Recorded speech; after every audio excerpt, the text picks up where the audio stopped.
Hello? Happy birthday to you. Oh, this is wonderful. Happy birthday to you. Happy birthday, dear Sam. Happy birthday to you. That was Hey. amazing. Hey, do you guys want to know where you are right now? Where? You're on Not Qualified Podcast. Oh no. Yeah. So here's my question for you guys. Tell me what you think about Smile in less than 30 seconds. Smile was by far the scariest movie I've ever seen in terms of jump scares, and I don't know. It was just like the storyline was all right, but the jump scares really got me. Yeah. Cool. Gustavo, you have anything to add?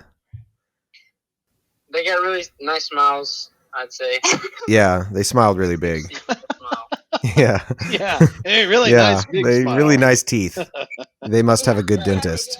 Yeah. Hey, well, thank you guys for calling. Happy birthday. That's very sweet of you.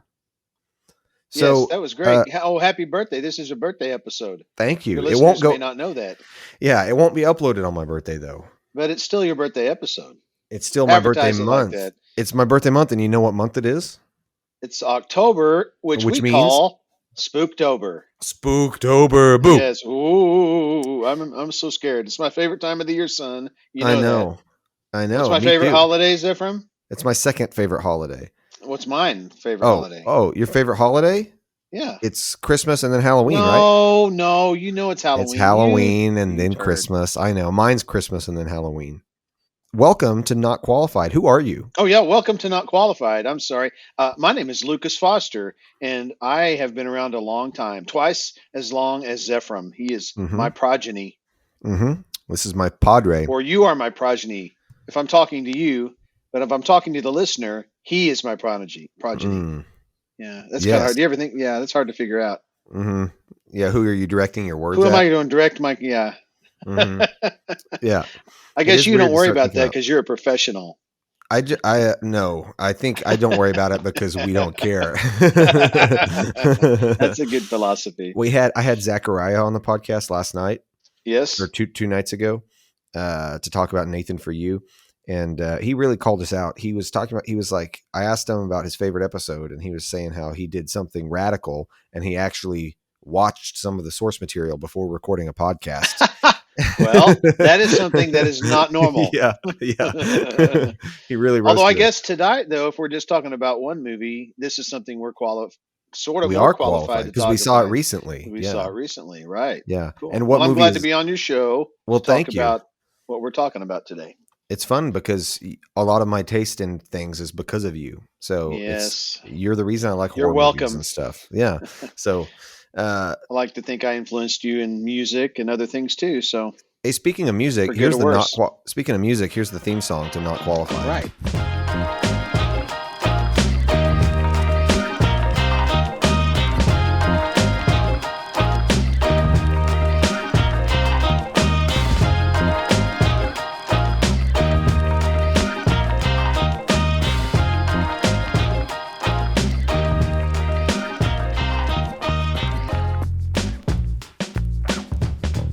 Yeah. That's where it'll forgot go. about I put it in post, so you don't. you don't Yeah, have to- I know. I don't have to Yeah. pause, but I'm like, I realized Yeah. that you hadn't done that yet. So good. Yeah. So. By the way, yeah, where is that music from? it is by a guy named. Hold on. I threw a Yes. curveball at you. Sorry. Yeah, Blue Topaz. That's his name. Okay. He just does instrumental funk music, and he licenses it out. And so we use a service called Epidemic Sound, which Mhm. costs like $10 or $15 a month, and we get access to this whole library of music we can use for free. And Nice. that's one of the songs on there. Cool. I was always wondered that. Never asked. It's on Spotify. It's called Wasted Education. I You will can try listen to to it. remember to look that up. There you go. My playlist is getting way too big though here lately. I keep adding songs that I hear, and I'm like, there's no way I can listen to all this music. You ever Yeah, have you're that thought? Right. You're an old Yeah. man. You don't have I know. time. Don't Yeah. have time. So, what movie are we talking about? We're going to talk about the movie Smile, which just Mhm. recently came out. It did. and it was a very scary movie. It And I was. love scary movies. No, I'm going to qualify that. I love good scary movies. Mm-hmm. I have a special hatred for bad scary movies Mm-hmm. because I get all geeked up and like, oh, this looks like a scary movie, and then 30 minutes in, I'm like, this is stupid.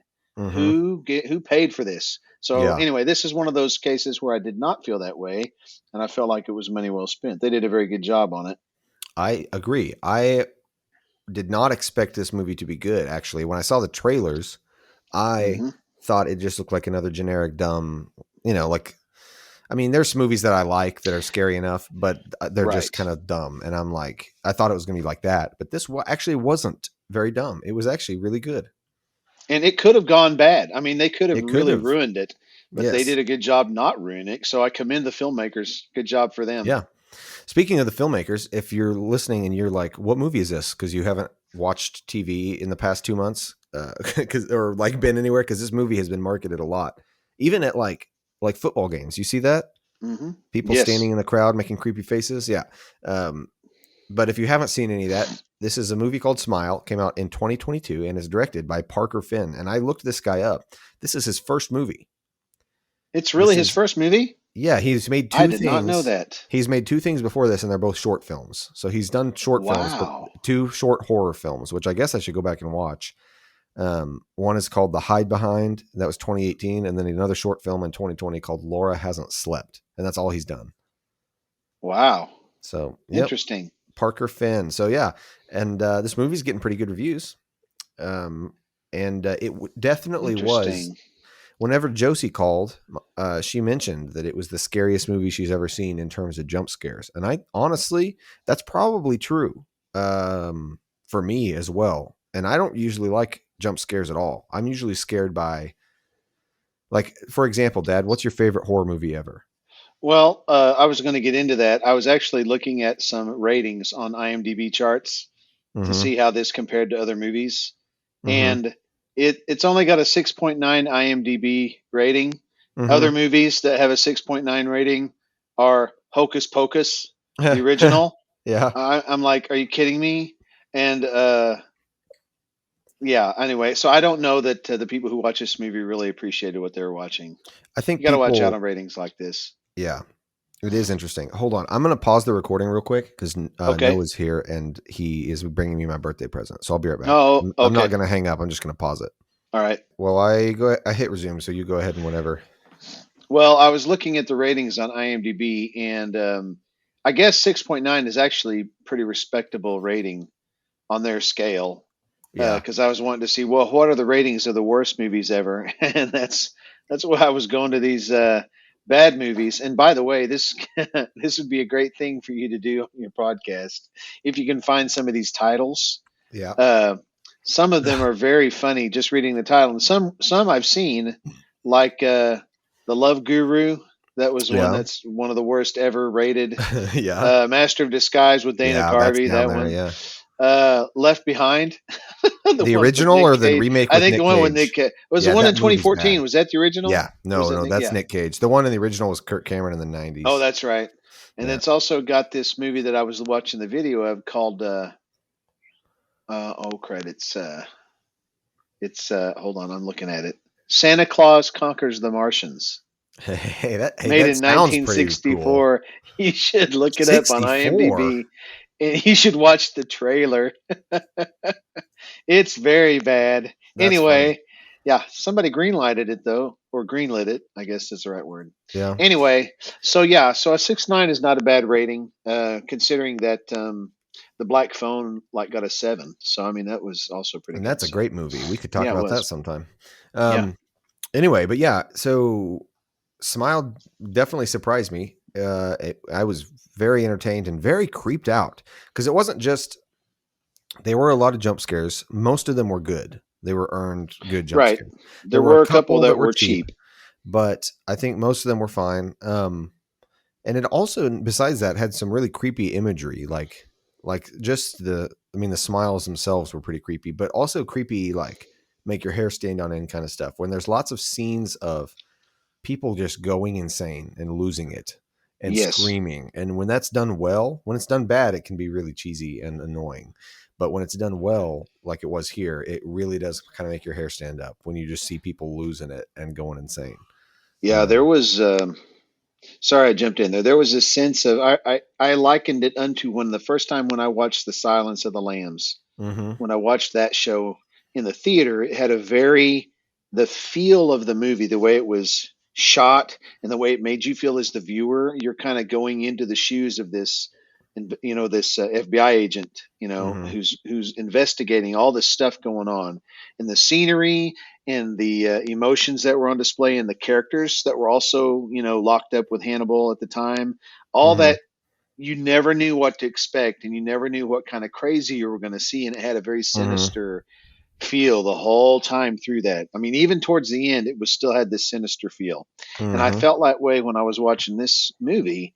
Was I'm going through this experience with this doctor, this psychiatrist, Yep. and I do not know what is going to happen next. I have a feeling as the audience member, something creepy is going to happen and unexplainable, and I think I'm not going to know how to handle it. And they did a good job of that. Yes, they did. And yeah, there were really some, and I'm trying to decide how much to spoil early on before we say spoilers, but Right. um, there were some really effective psychological elements too. My favorite horror movies, the stuff that I really find the scariest, that actually creeps me out, Right.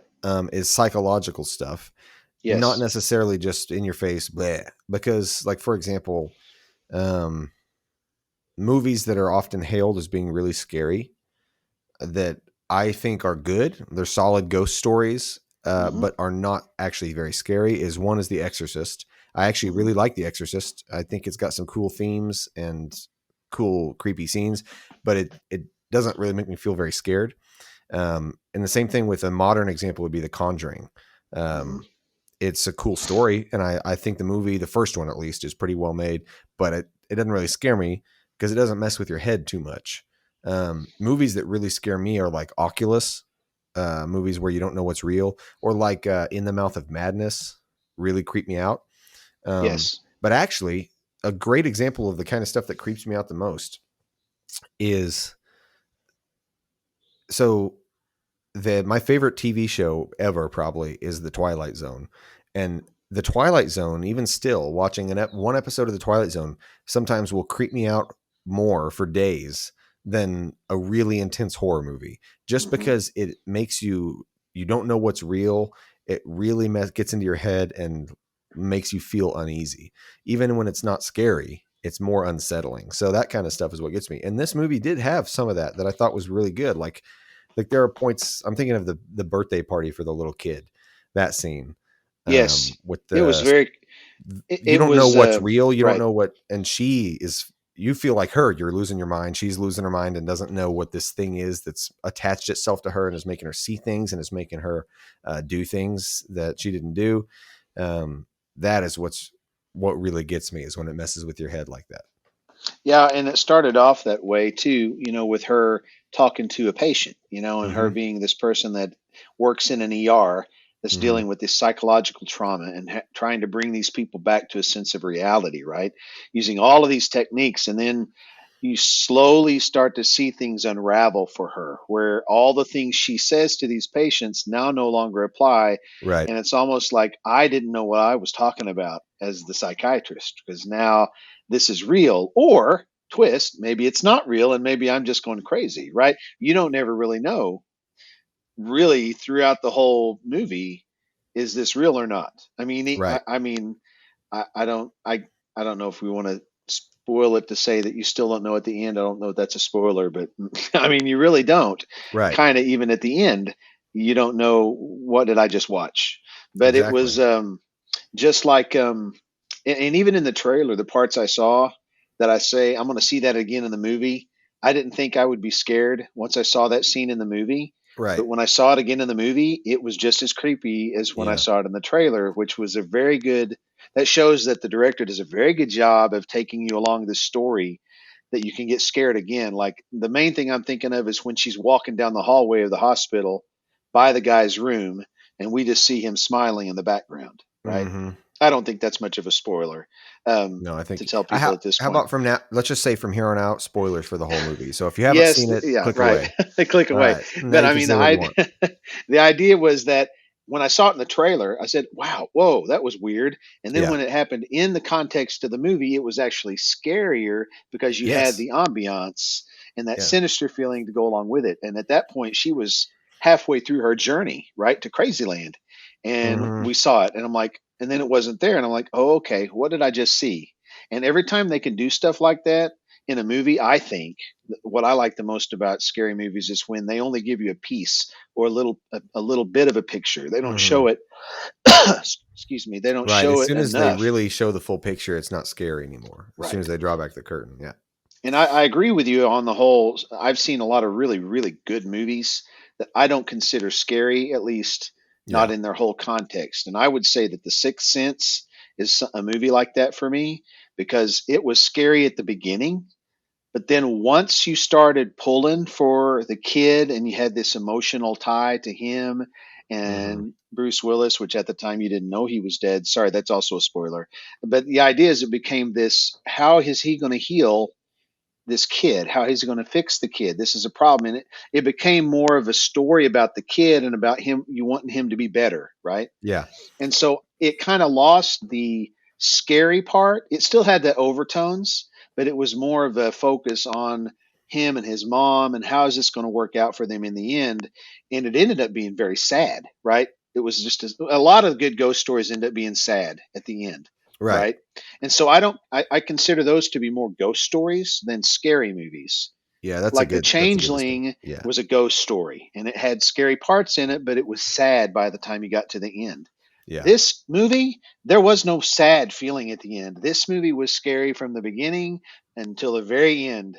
And Yeah. I was, every time I get scared watching a movie, you can ask Sarah, your mom, I laugh. When I You do. get You go, scared, I oh, laugh out loud. I'm like, oh my yeah. gosh, they got me really good. And I'm laughing Yeah. at myself because I got so scared. And that Yeah. happened a lot in this movie. It really It did. did.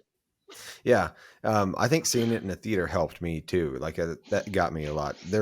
It probably also helped. I probably thought it was scarier because going into the theater, I saw two guys that I was positive were about to shoot up the place. And so I was on edge already, but, Yeah, um, I remember that. Yeah. yeah, I guess they went away. yeah, they went in to see Barbarian, which I want to see. I haven't seen yet. It's another horror movie that just came out, but, So what was your favorite part of the movie? so Scariest part of the movie hmm. for you? The birthday party scene does stand out to me just because I knew, spoiler alert, I knew as soon as she went in there, I said the cat's in that box. And actually, as soon as earlier in the movie, she asked her husband, have you seen the cat? Because she tried to feed him Hmm. and he didn't come. And I immediately Yeah, said, that's a setup for something. I That didn't cat's going pick to up show up on later. that. I knew it would show up. I didn't pick up on it until right before when he had the box, and I'm like, Yeah. oh crap, Yeah. that's boxes. Yeah, I didn't Yeah. get it until that And moment. so So I thought actually whenever the cat first disappeared, I knew it was a setup for something. right. But this was early in the movie, so I didn't know if it was going to be stupid yet. I thought it could still go off the deep ends and end up being stupid. Oh, And so what I leaned over and said to my wife was that I bet that later in the movie we're going to see that cat smiling. I thought yeah, that would okay. have been great. But no, it was way better than that. Yeah, as soon as she walked in with the box, I was like, the cat's in that box. And so that was a great thing that stuck out to me. And then I also liked whenever there was a scene, oh gosh, what was it? Something in the middle happened. A whole sequence happened that you realize isn't real.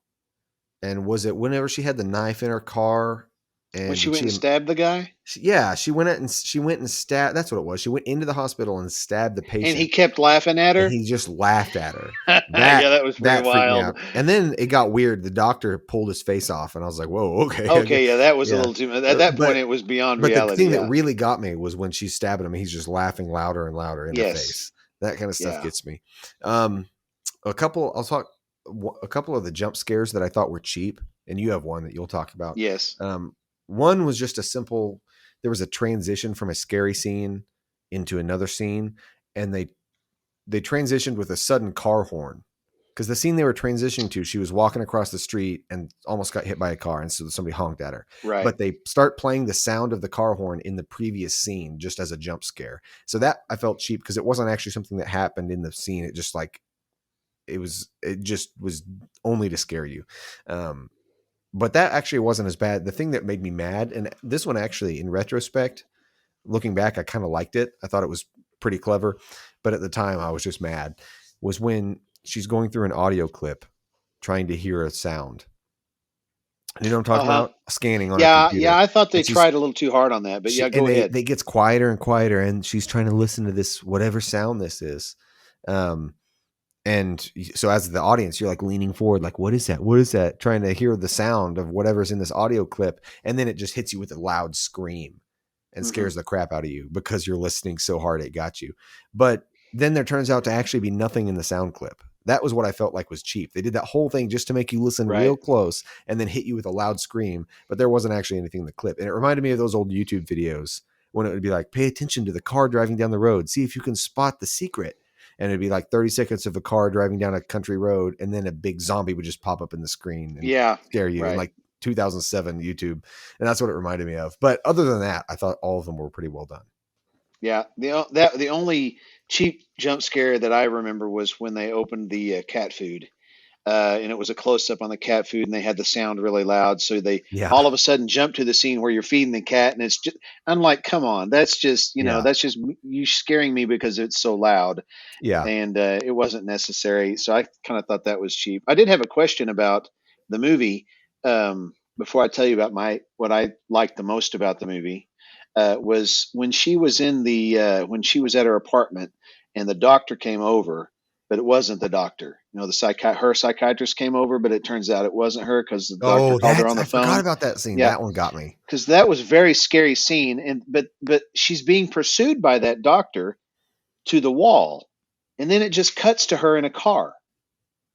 I don't know what's supposed to have happened there. Did that actually happen or not? I think that's the transition where they use the car horn. I think that's the one I'm talking about. Oh, is that what it is? I think so. I could be wrong, but I think because it was like all of a sudden was that all in her head? Yeah, I didn't know. And so at that point, I realized that I can't trust everything I'm seeing. Exactly. And actually, that scene was really effective when the therapist showed up. And as soon as you realize that it's not actually the therapist and that she calls, they do that gag twice in the movie where she's talking with somebody and then that person's on the phone. Mm-hmm. That happens twice. And one of them is there with the therapist. It was earlier. I don't remember. I think it was with her fiance, but I can't remember exactly. The fiance, by the way, was not very admirable. No, he was bad. No, the other one I remember now, I think was her sister, if I remember correctly, but I could be wrong. Yeah, that might have been right. I don't know. But that trope is also in Oculus. And I really love the way they do it in Oculus. It creeps you out when she's... That's one of the most creepy things they can do in a movie if they do it right. Yes. And especially in the actor who's doing that scene has to really be convincing that they are freaking out, because all of a sudden it's not just, what is this monster I'm seeing in front of me? It's that idea of, am I hallucinating everything right now? What's even real? Exactly. Is the phone call real, or is this, it's like, you don't know which thing is real. You don't know what is real. That's what I love so much about Oculus is it builds that for 2 hours and really, really hammers it home. Spoilers for Oculus if you haven't seen it, but Oculus. And they do a good job of taking you, sorry, I jumped in, but they do a good job of taking you into the mind of the protagonist. Yeah. Yeah. So you don't know what's real either. Yes. You're seeing everything through their eyes. That was really done well. In Oculus, she does the same thing where, toward the end, she stabs. And that's what they do. Okay, and I'm trying to remember. In Oculus, I think they flip it. So they do it once where she's talking with somebody and then gets a phone call from them and realizes the person wasn't actually there. Right. Right. And so that happens again later when her fiance is talking to her face to face. And then she gets a phone call from her fiance and she realizes, you're fake. And so she stabs him. Right. And it turns out the phone call was what was fake. And she actually killed her fiance. Yeah, that was tough. That was really well done. Yeah. So it reminded me of that. And then I also really liked the ending was cool because well, that was my favorite part. That's what I was going to tell you was that. Go ahead. I liked the whole movie. And like I said, I thought it was creepy from beginning to end and I just loved watching it. But when She thought she was out of the house and back at the apartment Mhm. with her cop ex-boyfriend, right? Oh yeah, yeah, And yeah, then yeah, at the moment he smiles, and then all of a sudden she runs away and she's back at the cabin, back at the yeah. house. That moment absolutely freaked me out. It's like I thought that might be the case, but you never know at what point things snap back to the reality, right? Yeah. And so I wasn't as surprised that he was bad or that he was going to smile like he did, Hmm. and be the But monster. you were surprised she was all the way back. That everything she had imagined up to that point didn't happen. Yeah. That freaked me out because I'm like, at that point, you're At gone. that You point, might as give well up. quit. You might as well lay Give down up. and die. I mean, right? Yeah. And I was like, They nope, it's over. That was another thing they did that happened in Oculus. The same thing. She finally escapes the house and runs out into the road or something. I don't remember. And then she tries to call the police, and the police says, he says, she's telling him all the stuff that happens, and then the operator on the other end goes, "Where are your parents?" Or something like that, And then she's like, Yeah, "What?" And right. they say, "Where are your parents?" And then she's back in the house, and you're like, Uh-huh. "Well, she really can't escape this thing." I Um, know. It's the Same thing with hopelessness this. adds to it. Yes. Yeah. And then I liked so it was interesting that they finally show the creature, or at least a representation of the creature at the Right. end, where it's like crawling into her mouth, and it's this Yeah. big old slimy dog looking thing, and it's just ripping her jaw open to crawl inside Yeah. her, which represents it's finally got her, and Yeah. then it kills her and kills her right in front of the other guy, and so now it's passed on to him. So Passed now on. it's like really is hopeless, which is also how Oculus ends, but Yes. I keep comparing it to Oculus because there's some similar stuff there where this thing has killed person after person, and it's Mhm. they finally uncovered the chain or whatever. But the thing I liked about Oculus was that even though the cycle repeats itself, and the kid goes back to prison, and the girl's dead, and the mirror has taken another victim, they're the first people to actually injure the mirror. They leave it with a crack, which Mhm. no one else has ever done. So it gives you a little bit of hope. Whereas this was just completely hopeless. You're like, Right. well, it won. There's nothing you can do. Yeah. Um, a lot of I thought it people, was a well done movie. yeah, I really liked it. A lot of people compared it to It Follows. Do you ever see It Follows? Never saw that. It was good. It was a very similar concept. It Follows was this invisible creature that you could only see if it was after you, and then it would be locked onto you for so many days, chasing you down. And once it got you, you're dead. The only way to pass it on to someone else is to have sex with someone while it's chasing you. Oh, that sounds Whereas, great. yeah, with this, it's kill somebody or kill Literally while yourself. they're chasing you, so you have to be on the run. Well, no, just Oh, while okay. it's locked onto you. Okay. If you have sex with somebody else, it passes to them. Oh, how nice. But Gift it's that keeps giving. right, and so it was a similar concept of it passing to other people, except it was sex instead of death, which every horror movie seems like it's one of the two. But Right. it was also really cool because it was invisible to everyone except the person it was after, and it could take the form of whatever it wanted. So it was almost the exact same concept, just with the mechanism shifted. Right. But I'd have to rewatch It Follows because I wouldn't be able to say which one I liked better. It's been too long since I've seen it, but I really liked. A lot of people have made that comparison. Yeah, I but may have really to go liked back and Smile. watch Smile again because I may have Yeah. missed some things there that they put in. Right. Like I still remember the It remake, when they were kids, right? Right. And there was that clip of the guy in the library where the librarian is in the background smiling at him. Do you remember that? Yes, the librarian is just like smiling And at him. what is she doing smiling like that? And it's just a momentary glimpse Just a of really something quick that's thing. off. And that's what I liked about this movie was that there were these glimpses of things that were just not quite right. Right. And when you pick up on that, that adds to the creep factor because it's like Right. you have this main story where you're trying to go along with this protagonist to try to beat whatever it is that she's fighting against. But all this other stuff has happened on the side that tells you that something very sinister is happening in the background and we don't know what it is. Right. Right. Yeah. And that kind of an overshadowing is what makes all of these scary movies really good. Yes. Is that I they have agree. the That's other the effect creepiest stuff. in them. Yeah. Yeah. Yeah. So it was good. I enjoyed it. I'll watch it again probably. Yeah, I will too. Definitely. Real quick, I have a surprise audience. Oh no. I'm not dead. I'm still here. Hello. All right. Keep doing Do they know who that is? Do they recognize his voice? I'm sure they recognize his voice. Okay. Yeah. Yeah. So anyway, I really like Smile. Do you have any last thoughts before I start to wrap things up about Smile that you wanted to say?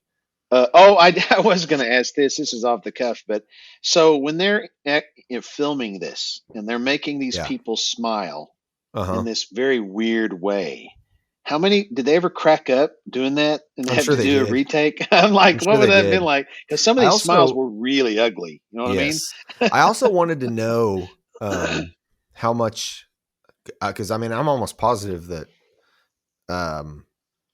those smiles were partially CGI. Right. They were definitely How much were unnatural. they enhanced? I want to know Right. how much they were enhanced, because when you see people at the ball games doing them in real life, they look pretty close. They're able to get pretty close, but they're not They quite are. as creepy.